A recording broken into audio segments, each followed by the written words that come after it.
Hi, my name is Sarah Yalda. I'm in my 4th year of Criminology and Sociology. I think that with our program, it's more inclusive, the professors are more accessible, it leads to more cohesion in the department, it's easier to contact each other and get help.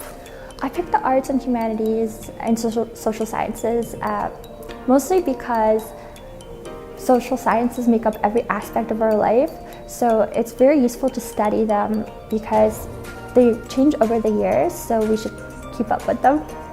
After my undergrad, I'm actually going to be going to master's with thesis in criminology, and after that, law school.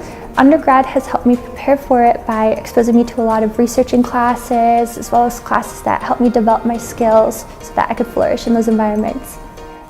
I am most proud of getting into master's from my undergrad, just because it was so competitive and I was really shy and nervous to get in.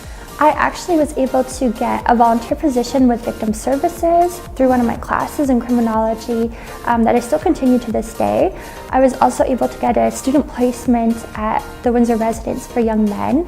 A lot of the things that you couldn't really do on your own, but you had to be exposed to them through your classes or opportunities available in the department. Dr. Groulx has played a significant role in my undergrad career. He's always motivated me since day one. He's been helpful to me. I'm actually working with him as his TA this semester.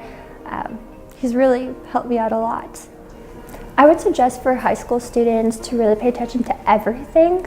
You never know what will help you in university. Also really volunteer and get involved in the community because that'll help you out a lot in university.